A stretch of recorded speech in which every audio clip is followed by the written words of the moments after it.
Olá a todos e bem-vindos a esta ronda de entrevistas/debates que vamos ter com o apoio da Arrenda na Guarda com todos os candidatos à Câmara Municipal da Guarda. Este é o primeiro debate. Trouxemos Francisco Dias, candidato à Câmara Municipal da Guarda pelo Chega, para começarmos este debate. E, em primeiro lugar, Francisco, é um prazer enorme tê-lo aqui. Muito obrigado por aceitar o nosso convite. Queria pedir-lhe, Francisco, para se apresentar um bocadinho, para quem não o conhece, e dizer porque é que se candidata à presidência da Câmara Municipal da Guarda. Ora, muito bem. Antes de mais, agradecer o convite também da vossa empresa. Portanto, eu chamo Francisco Dias, sou candidato pelo Chega à Câmara Municipal à presidência da Câmara Municipal da Guarda. Tenho 61 anos, trabalho há 28 anos como funcionário da Câmara Municipal da Guarda, depois de trabalhar na Carris em três empresas públicas, em três empresas privadas da região. Vim para o interior por vontade própria e estou aqui porque conheço bem a casa e quero defender os interesses da minha terra, os interesses dos guardenses. Muito bem. Portanto, trabalhando na Câmara, conhece bem a Câmara. Já agora, só para a audiência saber, de onde é que é originário? Sou da Guarda, precisamente. Guarda, batizada em Avelange da Ribeira. Muito bem, muito bem. Muito bem. É assim, como lhe disse, nós somos uma empresa ligada ao imobiliário, temos uma série de projetos para a cidade da Guarda relacionados com o imobiliário. Inclusivamente, queremos investir 6,8 milhões de euros na cidade, concelho da Guarda, até 2030. E, portanto, aquilo que nós fazemos, de facto, é imobiliário e é isso que estamos interessados. Eu não consegui ver medidas concretas que propõem e que o Chega também propõe para a Câmara, mas comecemos pelo problema da habitação, que foi um problema que, de resto, nos outros debates, e fazer só aqui uma nota prévia, ficamos muito tristes como empresa que tenha havido um debate onde alguns candidatos nem sequer tenham sido convidados e, portanto, a nossa solidariedade perante isto. Portanto, nesta série, todos os candidatos foram convidados para aqui estarem connosco. Mas, passando então ao tema, de facto, nesta questão da habitação, que é aquilo com que nós lidamos, vários candidatos durante esta campanha têm dito que falta muita habitação na Guarda, muitos deles propondo até um parque habitacional público. Qual é que era a visão do Francisco Dias relativamente a este assunto? Era a minha pergunta. Ora bem, antes de mais dizer o seguinte, o nosso programa, portanto, já tem as vertentes fundamentais, os aspectos fundamentais, a sua estrutura, mas como é um programa dinâmico que se baseia na constante auscultação do cidadão, a todo momento pode ser alterado. Mas antes de começar portanto, a responder à sua questão propriamente dita, há que fazer um enquadramento da situação neste momento na Guarda, porque tem a ver com tudo o resto. Logicamente que só haverá mercado imobiliário se houver pessoas na Guarda. Portanto, neste momento o que acontece é que a Guarda está desertificada, como é lógico. Portanto, nós tivemos, e não quero politizar, mas tem que politizar o assunto, nós tivemos uma governação na Câmara de 40 anos do governo do Partido Socialista e 8 anos do governo do Partido Social Democrata, aliado ao CDS-PP. Os resultados, portanto, desta gestão de 46 anos foi uma perda de centralidade da Guarda como capital distrito, sendo ultrapassada por outras cidades circundantes, nomeadamente Covilhã, Castelo Branco, Viseu. Foi a desertificação e o envelhecimento da população, foram os elevados impostos que têm vigorado e que têm afastado as pessoas da região, a água cara, eu expliquei mais à frente porquê também, as acessibilidades, portanto, não são famosas, a circulação dentro da cidade parece que tende, dá asa que as pessoas parece que tenham que sair, não há estacionamento, não há dificuldades de estacionamento, e as pessoas não cativa a permanência das pessoas na Guarda. Temos um hotel turismo completamente, que faz parte da parte imobiliária, temos um hotel turismo completamente devoluto e ao abandono desde 1912 por más gestões camarárias, portanto, porque os sapatos é para os sapateiros, portanto, as câmaras não sabem gerir hotéis. Temos um hospital que, como não há pessoas também, não tem valências, não tem médicos, portanto está numa situação em vias de extinção se não se tomar uma atitude rápida, e temos uma zona histórica completamente degradada e completamente dotada ao abandono. Portanto, isto é a situação da Guarda no momento, e agora sim gostaria que me pusesse a questão que me fez há pouco mais concretamente, por favor. Que era, basicamente, portanto eu estava a acompanhar muito bem o raciocínio, e basicamente houve já aí 2 ou 3 coisas que eu retive e que ligam muito bem com a pergunta. E a pergunta é, há alguns candidatos, nomeadamente aqueles de esquerda, propõem um parque habitacional municipal, ou seja, a Câmara investir em fogos, com o argumento de que para termos pessoas temos que ter habitação, portanto não conseguimos trazer pessoas de fora porque não temos habitação. O Francisco aqui está a colocar a questão ao contrário, não vale a pena pensarmos em habitação se não tivermos pessoas, com o qual eu concordo integralmente.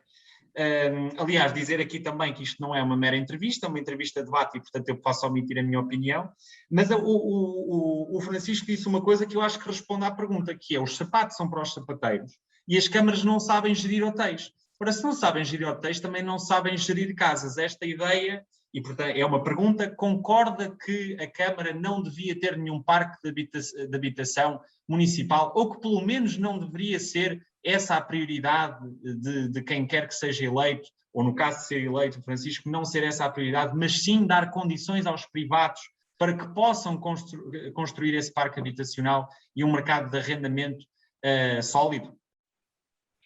Ora bem, independentemente do partido, das minhas ideias do Chega, portanto, ser parecer, portanto, militante do Chega, eu, como Francisco dizer, como guardense, tenho esta opinião. De facto, a Câmara não deve dar cada vez mais espaço à iniciativa privada para ter a sua atividade, porque só assim se criam postos de trabalho, só assim se desenvolve o tecido empresarial, e a Câmara deve digamos que, esvaziar as suas funções e servir essencialmente de regulador e de árbitro da atividade económica. Ora bem, eu começo por dizer o seguinte: respondendo corretamente à sua pergunta, eu acho que não. Acho que a Câmara não deve criar nenhum parque de moradias ou de habitações, porque isso compete aos privados fazer. A Câmara, eventualmente, se verificar que uma família tem dificuldades económicas para pagar uma determinada renda, pode comparticipar a renda dessa família. Agora, não criar ela as casas que são da vossa área, digamos assim, e que são da vossa competência. Isto costuma-se dizer que nós temos que ensinar a pescar para depois as pessoas fazerem a sua vida, não é? Portanto, não é dar-lhe o peixe. Portanto, como participamos da renda, até ao ponto em que a pessoa possa, economicamente, ter condições para viver. E depois retirar o apoio e as pessoas começarem a viver, portanto, com as condições que vão criando. Eu quero só dizer uma coisa, e isto também é importante. A Câmara, neste momento, tem 600 trabalhadores. 600 trabalhadores que, se não fosse isso, digamos que tanto eu como os meus colegas estaríamos ou no desemprego, ou estaríamos portanto, em Lisboa, ou no estrangeiro, ou no outro lado qualquer. Mas isto não significa, eu não considero que significa, que seja um bom indicador económico para a região. Portanto, o que acontece é que a Câmara absorveu, foi o servidor da mão de obra que não conseguiu criar na iniciativa privada. Portanto, a Câmara não criou políticas de desenvolvimento da iniciativa privada para absorver a mão de obra, para desenvolver a classe média e para desenvolver a economia da Guarda. E, portanto, este emprego para toda a vida que se criou na Câmara é prejudicial para o Conselho. Muito bem, eu partilho exatamente a mesma opinião e acho que a maior parte desse trabalho foi efetivamente feito nos mandatos socialistas que se sucederam e que, de facto, houve pouco incentivo e espaço à atividade privada, à iniciativa privada para florescer. Agora, o Francisco disse outra coisa que eu tenho que pegar por aí, que acho que partilho integralmente dessa opinião, que é, se por acaso houver alguma família que a Câmara tem que ajudar, não tem que criar a casa, tem que comparticipar a renda. E isso, inclusivamente, vê-se em vários municípios por este país fora, em que, por exemplo, a Câmara do Porto, recentemente, arrendou uma série de casas a proprietários particulares, inclusivamente lançou o programa de arrendamento garantido, portanto, garante a todos os proprietários o arrendamento desses imóveis para depois colocar famílias, ou seja, cumpre a missão social, as famílias que precisam efetivamente ser ajudadas estão a ser ajudadas, mas também incentiva a atividade económica e o privado a efetivamente construírem essas habitações. Isso potencialmente na Guarda poderia ser uma solução também perfeita quando comparada à construção de habitação para este fim. Não concorda? Não, a solução passa por isso mesmo. Portanto, olha, eu, muito honestamente, até desconheço pouco que havia esta medida noutras câmaras, mas pronto, deve haver com certeza, assim que nós temos tarifários sociais para a água, etc., também deve ter esse tipo de políticas noutras câmaras. Agora, deixe-me dizer uma coisa antes disso. O que se passou até o momento, e tem que ser bem marcante, é que, de facto, os políticos da nossa terra, até então, têm seguido políticas meramente eleitoralistas e de curto prazo, ou seja, políticas de caça ao voto. Ora bem, cada candidato que é eleito faz sempre alguma coisa no sentido de conquistar votos no mandato seguinte. Portanto, a Câmara não pode passar por este tipo de gestão. A Câmara tem que passar por tomar medidas de políticas estruturantes que se desenvolvam num prazo de 8 anos, de 12 anos, independentemente de vir a ganhar ou não a próxima Câmara. Portanto, temos de tomar medidas estruturantes para o Conselho e não para o candidato, digamos assim, não é? Certo. Ora bem, agora, quanto à outra questão, o Chega dá primazia, portanto, à iniciativa privada em detrimento do Estado. Nós queremos mais privado, menos Estado.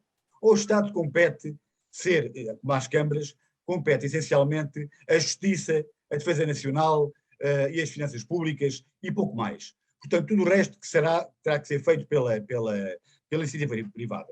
Mas cabe, atenção, cabe à Câmara e verificar e fiscalizar muito bem essa atividade privada. Isso é que é fundamental.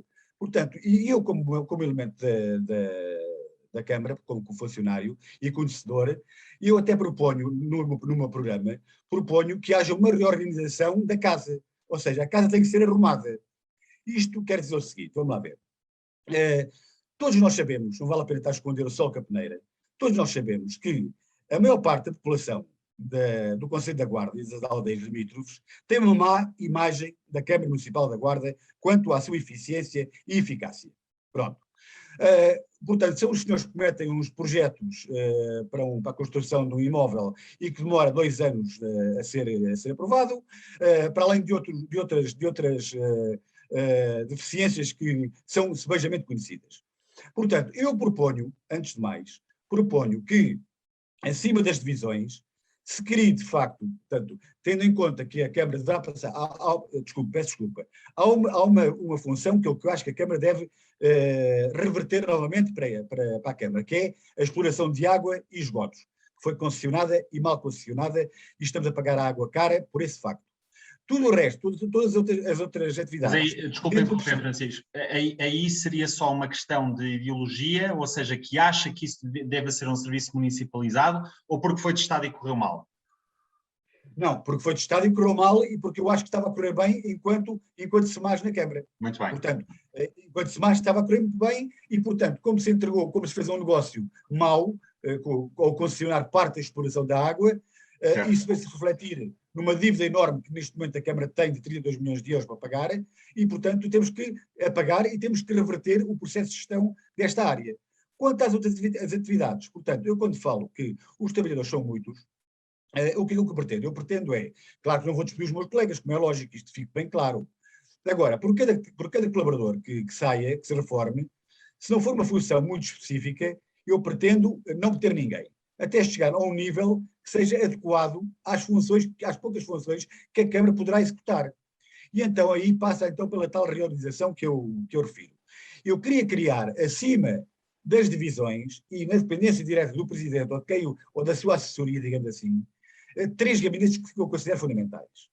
Um gabinete de contratação pública, e esse gabinete de contratação pública tem que ser um gabinete ativo, um gabinete que saiba de legislação, que faça os concursos dentro dos prazos legais que lhe sejam dadas indicações para iniciar concursos que demoram bastante tempo e que são dados indicações à última da hora, para depois proceder a ajustes diretos de serviços indispensáveis por valores, digamos assim. Portanto, há aqui, digamos, um mau funcionamento, tem que se dar um período de 6 meses para que o curso concorra normalmente e se encontre a melhor empresa para o efeito. Deve-se ter um gabinete de fiscalização, uma fiscalização forte da atividade privada, que passe pelos preços, pela especulação, pelo modo como tratam os trabalhadores, pelo modo como a empresa funciona, porque a empresa tem que ser vista como uma fonte de sustento de todos nós, não só da entidade patronal, como também dos trabalhadores. Mas aí, E por especulação último, a todos os níveis, e não se esqueça desse último ponto, essa especulação concretamente no imobiliário, em todos os setores? Em todos os setores. Eu acho que a Câmara deve ser uma atividade reguladora, digamos assim. Certo. Portanto, e deve estar atenta, digamos, à exploração, eventualmente, ou à má gestão que esteja a haver no setor privado da cidade. Mas não interferir diretamente, porque as obras são para os privados e a sua gestão é para os privados. Agora, por último, referir que há um gabinete que é fundamental para mim, que se devia criar, que é um gabinete de auditoria interna e consultadoria externa. O que é que eu quero dizer com isto? Quer dizer o seguinte: a Câmara tem que ter um conjunto de técnicos, licenciados ou não, portanto, credenciados, que vão desde a economia, à gestão, à advocacia, à veterinária, à psicologia, à engenharia, etc., que sejam, portanto, um constante garante de que as normas de controle interno da Câmara funcionem e um garante também de que possam interagir junto de vocês, da vossa empresa. Por exemplo, em vez do meu amigo Arthur estar a falar comigo nesta entrevista, se calhar devia ser eu a estar a falar consigo, no sentido de saber quais são as suas dificuldades perante o seu negócio. Certo, e eu já lhe vou apresentar algumas nesse sentido. Mas força, conclua. Ok, eu depois tentarei responder. Portanto, mas como vê, é interação junto às empresas. Dizer assim, meus amigos, vocês podem contar com estas linhas de crédito, estes fundos comunitários, nós podemos ajudar na candidatura A, B ou C, nós podemos, portanto, estudar o problema do consumo de água para determinados casos específicos. Portanto, haver uma interação em vez de ser uma atitude passiva perante o público. Ou seja, nós queremos uma política de terreno, um presidente no terreno e não um presidente de gabinete, e não ouvir as constantes queixas do munícipe e ir ao encontro delas. Certo. Eu então aproveito para lhe apresentar aqui 3 ou 4 queixas da nossa empresa em particular. Portanto, nós investimos em imobiliário fora da Guarda, começámos a investir em imobiliário na Guarda já há algum tempo, mas há alguns anos mesmo, há cerca de 12 anos, mas agora numa escala um bocadinho maior. E de facto levamos isto a sério, aliás, a minha vida é o imobiliário, levamos isto a sério e com base nisso surgem uma série de preocupações. A primeira preocupação que nos surge, e depois gostaria que comentasse brevemente não só a realidade atual, mas aquilo que também poderia fazer no caso de assumir a presidência da Câmara e de ser eleito no dia 24. A primeira preocupação é a ineficiência e até o parco de conhecimento técnico dentro da Câmara, o que de resto eu não estou a criticar as pessoas, estou a criticar a formação que não lhes deram, nomeadamente ao nível da informatização de processos. Por exemplo, neste momento nós queremos submeter um processo para um licenciamento de obras na Câmara por e-mail, com assinatura digital, e a maior parte das pessoas, nós tivemos que batalhar muito no último ano para que nos aceitassem um documento assinado com assinatura digital. Isto acontece em várias câmaras, nomeadamente a de Castelo Branco, que é uma câmara exemplar, na minha opinião, nesse sentido, que não acontece na Guarda. Outra coisa, uma plataforma onde as pessoas possam carregar documentos, ter acesso a respostas, tudo sem ir à Câmara. Isto são gorduras que se acumulam e que realmente afogam a iniciativa privada, ou pelo menos o crescimento da iniciativa privada, que depois está ligado naturalmente ao crescimento populacional, aos salários, à mediana dos salários que nós temos, que de facto estão abaixo do país. Portanto, essa é uma preocupação. A segunda preocupação muito grande que nós temos é efetivamente o centro histórico. O Centro Histórico da Guarda e estou-lhe a dar uma opinião mais como empresário, como munícipe, dizer-lhe que o Centro Histórico da Guarda é uma vergonha. Eu também sou da Guarda, nasci na Guarda, cresci na Guarda, tive muitos anos fora de Portugal, inclusivamente, vivi nos Estados Unidos, vivi na Alemanha e voltei para a Guarda por opção, porque acho que de facto é uma cidade com uma qualidade de vida, além de naturalmente eu ser aqui, no fundo, tendencioso, é uma cidade com uma qualidade de vida muito grande. Mas o nosso centro histórico, comparado com outras cidades, inclusivamente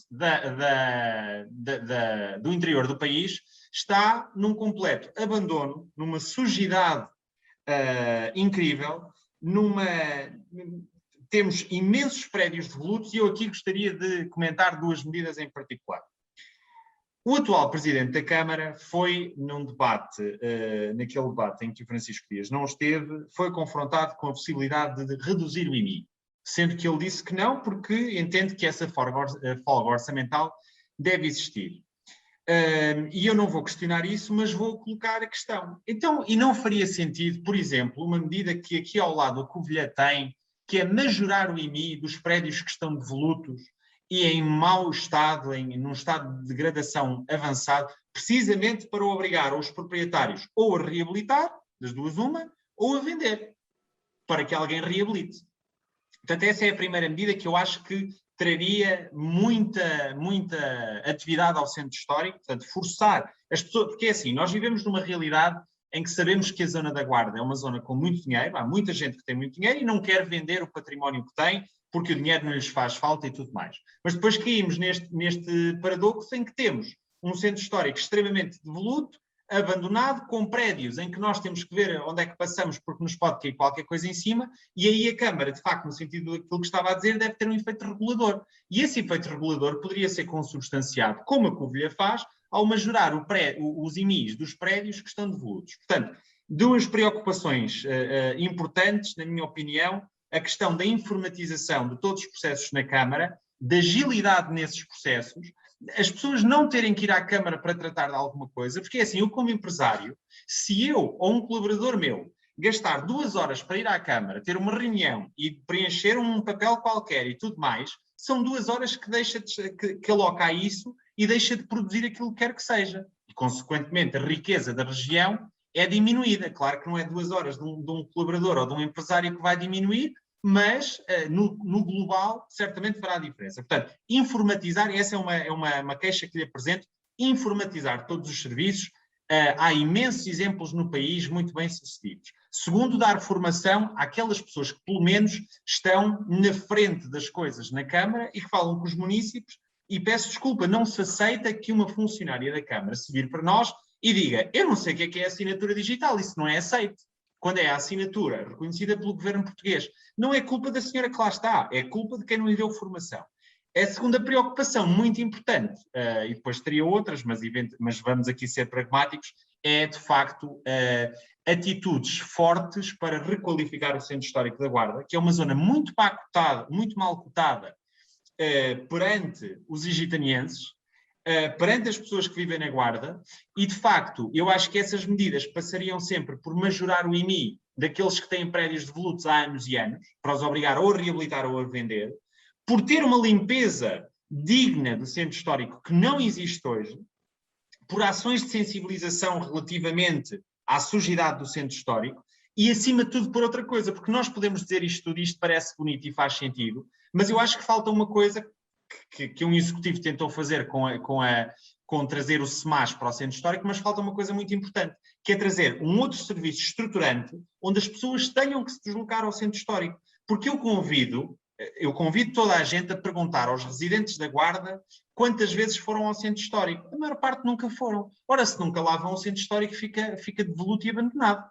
E, consequentemente, sujo e na vergonha que está. Portanto, se estas coisas que eu estou a dizer lhe fariam sentido. No fundo, era a pergunta. Ok, é uma pergunta longa. Longa. Espero que do resultado da nossa conversa não venham a pensar que estamos totalmente de acordo, porque, de facto, há aqui muitos pontos em sintonia, de facto, não há dúvida nenhuma. Ora bem, no primeiro aspecto, quanto à questão do funcionamento da Câmara em si e da deficiente informação aos munícipes, é por isso mesmo que eu quero criar o tal gabinete, portanto, no sentido de melhorar modernizar administrativamente a eficácia e a eficiência da Câmara. Ora bem, os meios informáticos existem, como em todo lado, portanto, os meus colegas, como em todo lado, tenho que dizer o seguinte: há bons e há maus profissionais, como é lógico. Agora, têm que ser bem geridos, têm que ser motivados, têm que lhes dar a tal formação que o meu amigo disse muito bem, e, portanto, temos que nos munir das ferramentas necessárias para poder dar resposta em tempo útil ao município, aos empresários, e é nesse gabinete grande, multifacetado, que eu pretendo agir de uma forma mais célere. Ora bem, agora, quanto à zona histórica, isto não há dúvida nenhuma, que a zona histórica é uma vergonha, a nossa zona histórica é uma vergonha, e é digamos que, uma falta de respeito pelos nossos antepassados, porque a zona histórica é os nossos costumes, as nossas tradições, as nossas raízes, e estão completamente abandonados. Portanto, ali não existe nada, digamos assim, não se pode comparar com zonas históricas nenhumas no país, digamos assim. Eu penso que é a zona histórica pior do país. Eu mesmo, antes de entrar na política, pensei sempre que um bom político que pense numa política a médio e longo prazo passa primeiro pela revitalização da zona histórica. E isso está, de facto, no nosso programa. Agora, como é que se revitaliza uma zona histórica? Exatamente, Com as pessoas, conforme eu essas disse. medidas concretas que gostaríamos de discutir. Ora bem, para se cativar pessoas, como é que se cativam pessoas? Primeiro, tem que se reduzir o IMI para os mínimos, não há dúvida nenhuma. Portanto, e isto só se consegue, a redução dos impostos só se consegue se conseguirmos a redução do despesismo estrutural da Câmara. Tendo em conta que o IMI é uma receita da Câmara, tem que se reduzir a despesa da Câmara para se reduzir o IMI para valores mínimos. Temos que criar, portanto, fomentar o teletrabalho. O teletrabalho que é fundamental neste momento para trazer pessoas, para manter as pessoas na nossa terra. Temos que, no conceito, porque para o Chega, o conceito de família é fundamental, incrementar a natalidade, que é um aspecto também muito importante. Os impostos, diminuir o IMI, como já disse, diminuir a derrama para as empresas, para que tenham benefícios fiscais, para que possam desempenhar melhor a sua atividade. Agora, há uma coisa que é fundamental. Enquanto não houver pessoas na zona histórica, enquanto não houver uma vida noturna, digamos assim, e criar uma zona residencial até para os próprios estudantes que estão no Instituto Politécnico, para criar uma noite na zona histórica. De resto, é o que nós estamos a tentar fazer na parte da habitação, portanto, estamos a desenvolver habitações que estamos a adquirir a outros privados, para reabilitar, e o mercado dos estudantes, de facto, é um mercado que faz todo sentido na nossa zona histórica, pela proximidade com o IPG, e estamos também a contribuir, pronto, com a nossa, cada um faz a sua parte, não é? E nós estamos precisamente a tentar contribuir nesse aspecto. Portanto, eu acho que a zona histórica deve ser uma zona residencial estudantil por excelência. Isso é o meu ponto de vista. Para tal, tem que se criar as condições. Agora, essa hipótese de majorar o IMI às pessoas que portanto, não beneficiam as suas habitações ou que as abandonam, não vejo nada contra isso, pelo contrário. Acho que se deve ou então majorar, ou então a Câmara, portanto, tomar posse e fazer as obras necessárias, ou encomendar a iniciativa privada as obras necessárias, para que se torne uma realidade a zona histórica e que se possa viver de uma forma condigna. Pronto. Desculpa interromper, eu detesto interromper, mas aqui tenho mesmo que o fazer. Porque, assim, neste caso concreto, a iniciativa privada, como nós, a nossa empresa, tem todo o interesse e a disponibilidade, mais do que o interesse, tem a disponibilidade para adquirir prédios na zona histórica, reabilitá-los e colocá-los no mercado de arrendamento. A questão é que as pessoas, nos deparamos várias vezes com este problema. Eu tenho ali o prédio, aquilo veio dos meus avós, dos meus pais, mais 100 mil euros, menos 100 mil euros, a mim o dinheiro não me faz falta e, portanto, não vendo. E esse é que é o problema. Eu acho que a Câmara não tem que interferir na reabilitação, não tem que adquirir os edifícios, não tem que os reabilitar. Poxa, temos iniciativa privada disponível a fazê-lo. Até agora, até se calhar nós aparecermos, acredito que não haveria tanto interesse, mas agora há. E, portanto, se a Câmara der o empurrão, e o empurrão seria essencialmente a majoração do IMI. Portanto, só para dizer que Eu entendo, e é a minha opinião, que a Câmara não tem que adquirir nada, tem que colocar o mercado a funcionar, basicamente. Essa também é a minha ideia, portanto não há que adquirir, não há que fazer, isso é para os privados, como já disse, os sapatos são para os sapateiros. Agora, há que criar um regulamento de facto que permita a esses indivíduos, portanto, que não querem reconstruir as casas ou não querem fazer nada, fazer de forma de que isso funcione e que passem a atuar. Agora, de forma concreta, depois podemos estudar, mas há que rever essa situação de facto E a e partir pôr da essas casas... majoração do IMI não lhe pareceria nada A geração do descabida e IMI seria... não seria nada descabido reduzir o mínimo para todos os municípios da Câmara da Guarda e majorar para aqueles que não querem, portanto, que as suas casas sejam habitadas e não promovam o desenvolvimento da zona histórica. Por outro lado, deixe-me dizer uma coisa. De facto, o nosso património aqui na Guarda é um paradoxo. É um paradoxo. Temos uma zona histórica que é uma fonte de receita por natureza, se fosse bem explorada, do turismo, e seria, portanto, uma fonte de riqueza imensurável, não é? E que ninguém investe, e que ninguém investiu até agora, que chegou ao estado degradado em que está. E, por outro lado, temos um património renascentista, entre aspas, de rotundas, onde se gastaram milhares e milhares e milhares e milhares de euros, não é? Em E que não que são grandes ativos, na verdade, não é? não são grandes ativos, têm locomotivas que ainda não chegaram, têm mãos que mandam parar, parece que mandam parar as pessoas à entrada da Guarda, que não entrem na Guarda, portanto, modificaram, deslocalizaram o Dom Sancho sem sequer consultar o povo da Guarda, porque neste momento, e todo este tipo de modificações patrimoniais, eu acho que devem ser referendadas, e portanto o que se verifica é que andamos a investir onde não se deve investir. Portanto, e a zona histórica era fundamental, de facto, para o desenvolvimento da economia e do turismo da nossa região. Eu vou dar um exemplo. Medidas concretas, exatamente. Exemplos concretos, por favor. Exemplos concretos, já falámos em alguns, portanto, a majoração do IMI, portanto, para determinados indivíduos que não queiram, portanto, reconstruir as suas casas, portanto, repovoar essa zona histórica, inclusive aquela Praça Velha, que, portanto, tem lá uma série de edifícios em ruína, também entregá-los à iniciativa privada para os remodelar e para fazer daquela Praça Velha uma zona de restauração, como se vê, portanto, nas outras cidades e que não se vê na Guarda. Deixe-me aqui acrescentar-lhe uma medida concreta aí, desculpe, Francisco, para que, se por acaso for eleito, a leve consigo como semente. Facilitar a reabilitação no centro histórico. Eu vou-lhe explicar o que é que acontece em Castelo Branco. Portanto, como eu lhe disse, eu já investi em imobiliário um pouco por todo o país e tenho experiência com várias câmaras. Eu vou-lhe contar uma história caricata com a Câmara da Guarda. Eu uma vez telefonei para um técnico, quando estávamos a equacionar a investir na Guarda, telefonei para um técnico do urbanismo e fiz uma pergunta técnica que não vale a pena estar aqui a esmiuçar, que tinha a ver com barrotes de madeira, e o técnico deu-me uma resposta muito pouco convincente. E eu disse, olha, não se importa então de ver, porque ele disse-me logo, mas depois o fiscal que vai ver pode ter outra opinião. E eu disse-lhe, poxa, mas nós queremos investir, epá, queremos saber com que linhas é que nos cozemos, e portanto eu agradecia que confirmasse essa. Mas sim, não se preocupe, eu vou aqui confirmar com os meus colegas. E eu estive 10 ou 15 minutos em linha e ele disse-me assim, olha, eu posso lhe ligar mais tarde, que isto está a demorar um bocadinho. Pode sim, senhor. Passado uma hora ligou-me e disse-me assim, olha, todos os técnicos que aqui estão, todos têm opiniões diferentes sobre este assunto. Portanto, eu não lhe consigo dar uma opinião ou uma resposta assertiva quanto a este assunto. Portanto, começou logo por aí o problema. Em Castelo Branco, aquilo que sempre aconteceu e que de facto é uma Câmara espetacular a esse nível, e vê-se depois a diferença da requalificação do Centro Histórico de Castelo Branco e o nosso, nós fazemos uma pergunta à Câmara e a Câmara manda-nos um documento inteiro com aquilo que podemos e não podemos fazer. O que é que podemos fazer sem licenciamento? O que é que não podemos fazer sem licenciamento? Se quisermos fazer, qual é o tipo de licenciamento?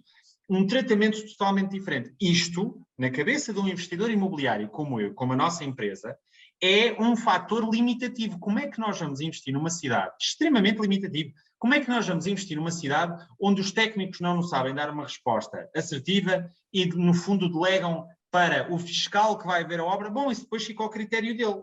Que raio não virá uma empresa investir milhões de euros na guarda e habitação com esta política? Portanto, a sementinha que eu lhe dava para levar como iniciativa no centro histórico seria ter um sistema muito claro, muito pragmático e facilitador daquilo que são as reabilitações no centro histórico. No centro histórico e pela cidade toda, estamos a falar de centro histórico e, portanto, eu estou, nomeadamente, aquilo que é possível fazer sem licenciamento, o que é que não é possível fazer. Nós, de facto, tivemos essa resposta, mas tivemos que ir falar com o diretor de urbanismo sobre esse assunto e ter várias reuniões e chegar a uma conclusão. Mas eu acho que não era preciso ir falar com o diretor de urbanismo, acho que qualquer técnico, e por definição, a Câmara ter um processo transparente, rápido e fácil de indicar ao município o que é que pode e não pode fazer com determinado licenciamento. E desculpe eu estar a interromper e gastar aqui muito tempo com isto, mas considero que isto, embora não pareça, seria uma medida que efetivamente punha a máquina a andar. É assim, vamos lá ver, amigo. Eu já falei nisso, portanto, eu quando falo na tal criação do tal gabinete, é precisamente para colmatar essas deficiências que o senhor tem encontrado.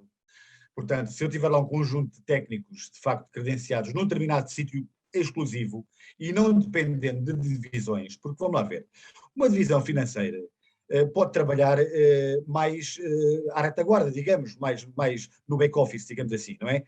Uma divisão de manutenção preventiva da água pode trabalhar também de uma forma menos agressiva, digamos assim. Agora, as postos que o senhor pretende de imediato tem que ser num centro decisor que toda a gente saiba do que é que se passa de imediato e que informe rapidamente o município. E, portanto, essa gente aí é que eu quero reunir num open space, num front office, onde, de facto, responda de imediato e com a formação adequada.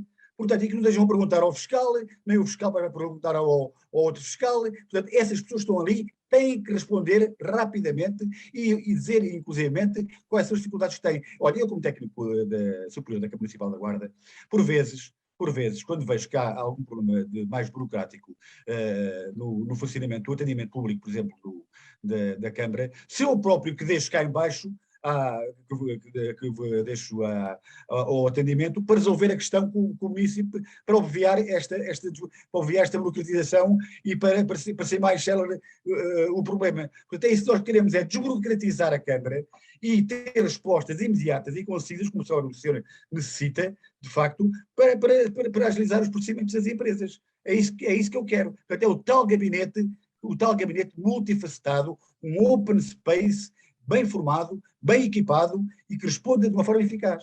Deixe-me adicionar só aí um objetivo a tudo o que disse, que é vinculativo também. Não me cabe na cabeça que as informações dadas, isto é mais ou menos como as finanças, e não me cabe, e se eu estivesse a ter esta conversa com o Ministro das Finanças, diria a mesma coisa.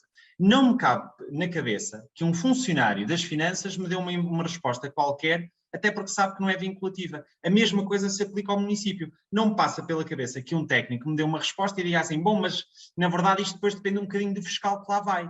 Não pode acontecer, as respostas têm que ser vinculativas, as pessoas têm que saber com que linhas é que se cosem, não é? E os empresários, porque no final das contas, quando nós falamos de população e de criação de riqueza, os empresários avaliam isto tudo. Nós, Francisco Dias, nós investimos na Guarda e decidimos fazer este investimento grande por minha imposição pessoal, porque eu sou daqui, porque quero investir cá também. Porque, caso contrário, nós tínhamos todos os indicadores para nunca cá investir. Nomeadamente esses em que... Pronto, então, sumariando aqui... Já agora... Claro que sim. Já vou dizer alguma coisa. Claro que sim. Esse tal gabinete terá também um gabinete de pessoas específicas para a zona histórica, para os problemas da zona histórica. Portanto, haverá ali diversos setores, não é? Em que o senhor telefona, eles podem dizer assim, olha, daqui a um quarto de hora já lhe damos a resposta, mas a resposta é dada de uma forma eficaz e plena, portanto não vai depender depois da opinião de A, B, C ou D. Aquela resposta que for dada é aquela resposta que é correta e que os senhores poderão utilizar de forma definitiva, ok? É isso que se pretende rapidamente nesta gestão. Certo, e daí eu também falar no portal digital, porque mais ou menos como o e-balcão nas finanças, eu há bocado não concretizei, porque quero naturalmente dar-lhe o máximo de palavra, mas um e-balcão faria todo o sentido. A pessoa coloca uma dúvida, registra-se, coloca uma dúvida e tem uma resposta vinculativa. O técnico não está com a pressa de dar uma resposta em 5 minutos porque a pessoa está ao telefone. O técnico pode validar a informação com quem quiser, mas a resposta é vinculativa. O munícipe não entupiu a linha de telefone, não precisou de ir à Câmara, não precisou de fazer nada. O munícipe ou a empresa, não é? Que de certa maneira também é munícipe. E, portanto, por isso eu defendo a informatização também, a todos os níveis, ok? Mas eu acho que temos aqui, pronto, temos aqui de facto material para a revitalização do centro histórico. Deixa-me só interromper, por favor. Deixa-me só interromper. Sim. Nós temos esses meios informáticos. É preciso rentabilizá-los e pô-los a funcionar eficazmente. Pronto. Os meios informáticos existem, não é? Agora, passa tudo por uma questão de gestão e organização, de forma a que esses sistemas funcionem de forma eficaz. Pronto, e é isso que eu pretendo fazer com a organização da Câmara. Mas deixe-me dar-lhe aqui esta preocupação, repare que eu acho isto tudo. Queremos submeter a um processo de obra, vamos até admitir uma obra isenta de licenciamento, ok? O que é que neste momento acontece? Ligamos para a Câmara e eles dizem assim, a telefonista que atender, bom, isso envia um e-mail para o balcão único.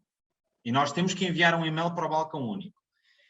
Não entramos em sistema nenhum, não entramos em nada. Queremos saber como é que está o processo, temos que ligar para lá ou ir lá.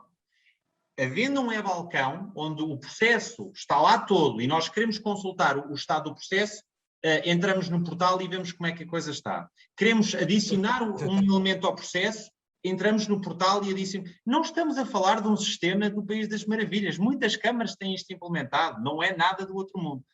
Eu acho que quando alguém me diz, outros candidatos, ou quando eu ouço outros candidatos, a dizer falta habitação na Guarda e ao mesmo tempo para a iniciativa privada, para uma empresa como a nossa, enfrentar milhares de problemas para colocar habitação na Guarda, este de facto é um entrave grande. Muito bem, já agora, para que não pareça... Diga. Sim. Eu ia só dizer, para que não pareça que... É precisamente... É precisamente o que eu ia dizer, é contrariar isso de facto. Portanto, isso já chegámos a acordo que de facto a Câmara não está a responder de forma célere e, portanto, há que reorganizar a casa de forma a responder não só através dos portais, ter acesso, mas também quando telefonar para o sítio certo e ter uma resposta certa no mais curto espaço de tempo. Ok? Esse é o meu objetivo. Certo, muito bem. Só para que não pareça, e estamos aqui a chegar ao fim, pelo menos dos temas que eu aqui tenho, só para que não pareça que estamos em consonância em todos os temas, eu vou aqui dar de facto uma visão um bocadinho diferente. Eu, como analista de mercados imobiliários, estive na altura, e aliás falei com o deputado João Coutinho da Iniciativa Liberal, aqui que trouxemos ao nosso podcast, e trouxe-o ao nosso podcast e falámos das propostas que a Iniciativa Liberal tinha na altura relativamente ao imobiliário. E ele foi perentório, isso aliás é público, está no nosso podcast, pode ver quem quiser, em que a Iniciativa Liberal defendia a redução de impostos para casa própria, nomeadamente no IMT e nomeadamente no IMI. Eu não concordo com isso, não concordo que a Câmara Municipal da Guarda deva reduzir o IMI de uma forma cega para todos os casos. Eu não acho muito honestamente que no fringir dos ovos seja isso que vai atrair pessoas para o nosso concelho. Acho que as pessoas não vão para uma nova cidade porque o IMI é baixo. Aliás, digo mais, acho muito honestamente que uma pessoa nem olha para o IMI do concelho para onde vai viver se lá tiver uma boa proposta de emprego. E eu, como disse na altura ao João Coutinho, ao deputado João Coutinho, efetivamente esse trabalho que eu fiz demonstra uma coisa. Nós em Portugal temos que ter mais mercado de arrendamento e menos habitação própria e permanente. É assim nas maiores economias e nas economias mais robustas e sólidas da Europa, como a Alemanha, a Noruega, a Finlândia, os países nórdicos têm taxas de habitação própria e permanente às vezes abaixo dos 50%. Nós temos uma taxa de habitação própria e permanente comparável com os países de leste, quase com a Roménia, que é o caso paradigmático onde não existe mercado de arrendamento. E, portanto, eu a redução de IMI, acho muito honestamente que a Câmara o poderia fazer para casos como uma empresa ou um particular que quer arrendar um imóvel, é uma segunda habitação, quer arrendar o imóvel, arrenda o imóvel, traz à Câmara o contrato de arrendamento, mostra que aquele imóvel está arrendado e pede a redução. Eu não sei se constitucionalmente isso é possível fazer, mas sei que é possível contornar isso de uma maneira muito simples. A Câmara emite um voucher da diferença entre o IMI que cobra e o mínimo, por exemplo. Isso é um incentivo, ok? e não acho que estejamos a falar de um imposto que acho que limite trazer muita gente de fora. Ok, eu acredito que o IMI não seja fundamental, mas nós, portanto, e esta é a filosofia do partido, do Chega, eu também concordo com ela, o IMI, portanto, é um imposto cego. Portanto, eu não posso estar a levar impostos a pessoas por terem algo deles, digamos assim. Portanto, eu acho que é um imposto cego. Portanto, a pessoa, portanto, é livre. Nós temos que nos basear que a pessoa é livre e tem que ter responsabilidade para aquilo que faz, certo? E, entretanto, eu se tiver 3 ou 4 casos ou 5, se os ganhei sem ser corrupto e se os ganhei com o esforço do meu trabalho, portanto, eu não devo ser tributado por tal. Enquanto um tem uma, eu posso ter 4, mas o problema é meu porque eu consegui as quatro casas. Portanto, os impostos devem, quanto a mim, incidir sobre o consumo e não sobre o trabalho. Portanto, o caso do IMI é uma posse. O caso do IRS, por exemplo, sou defensor de uma taxa única, porque, como deve compreender, uma pessoa trabalha, se eventualmente arranjar um adicional de trabalho, é comido por um escalão do IRS. Quanto mais Portanto, trabalha, agora, mais paga. Quanto mais trabalha, mais paga. Pronto. E eu acho então, que essa ideologia, já agora, desculpe interromper, Francisco, mas posso-me perder, eu acho que essa ideologia, eu concordo com ela, em traços gerais, acho que pode, neste contexto do IMI, ser aplicada como uma luva ao AIMI. Esse sim não faz sentido absolutamente nenhum. É um imposto adicional ao outro, ainda sobre a posse. E, de facto, deixe-me dizer uma coisa. Na altura, em 2017, eu também fiz um trabalho grande nessa área, e Portugal é o único país do mundo, em que o investidor imobiliário é taxado pela posse, pelo rendimento do imóvel, e não pode depreciar custos financeiros, não pode depreciar o imóvel, nem pode deduzir custos financeiros, a não ser que tenha contabilidade organizada e, portanto, custos com isso. Não há mais país do mundo todo em que isto se aplique. E, portanto, percebo que pessoas ligadas a partidos de direita achem que o IMI é um imposto que não faça sentido. Percebo totalmente essa teoria. Não faz qualquer sentido, assim com o imposto de mais-valias, assim com o imposto acessório de herdos, digamos assim. Portanto, esses impostos não fazem qualquer sentido. Fazem sim impostos sobre aquilo que a pessoa consome. Aquilo que a pessoa consome deve ser deixado por tal. Pronto. Agora, o ter alguma coisa não deve ser só se tenho essa coisa de forma indevida e de forma ilegal. Mas aí não se vai corrigir isso por o imposto, não é? Aí a justiça tem que resolver. Exatamente. Aí não é o Ministério das Finanças que tem que resolver, é o Ministério da Justiça. Exatamente. Estamos na mesma página. Muito bem, Francisco, eu tenho só aqui mais 2 perguntas muito rápidas de resposta curta, que é, em primeiro lugar, se está confortável em dizer quanto é que investiu na sua campanha? Vou investir à volta de 2.000 euros, sensivelmente. Muito bem.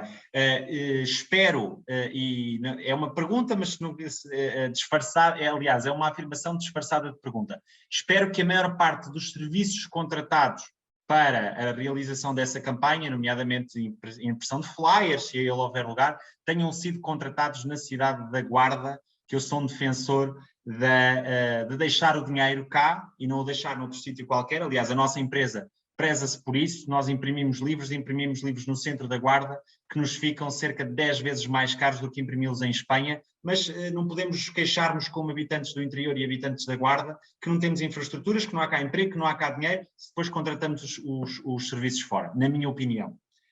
Ora bem, como já disse, o meu orçamento é muito pequeno, porque somos um partido emergente.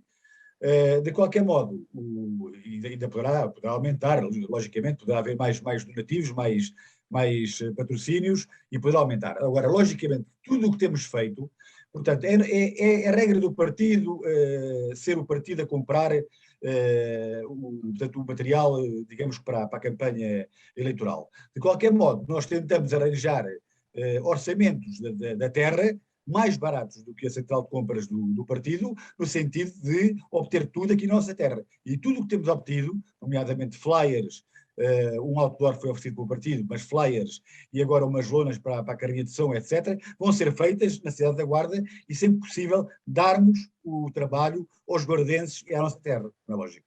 Muito bem, queria congratulá-lo por isso, até porque não são todos os candidatos a fazê-lo.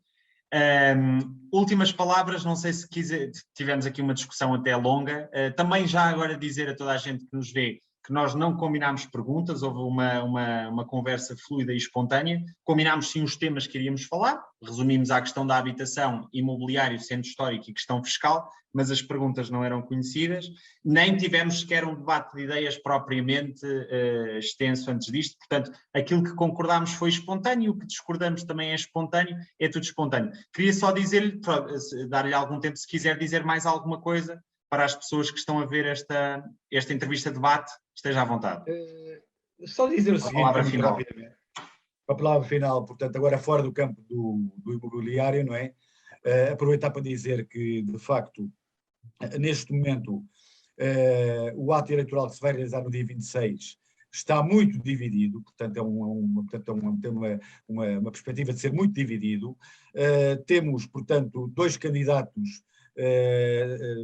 4 candidatos à direita, digamos assim. Temos um candidato que é o atual presidente Carlos Chaves, que é do PSD, temos um independente que saiu do PSD porque não foi escolhido como candidato, temos eu como partido do Chega e temos o CDS-PP.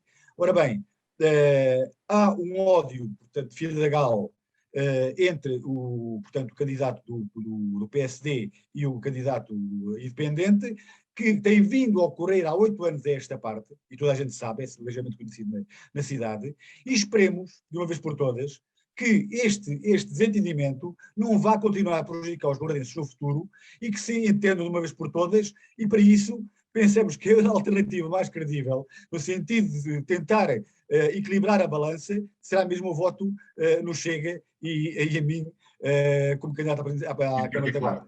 Muito bem. Em particular. Certo.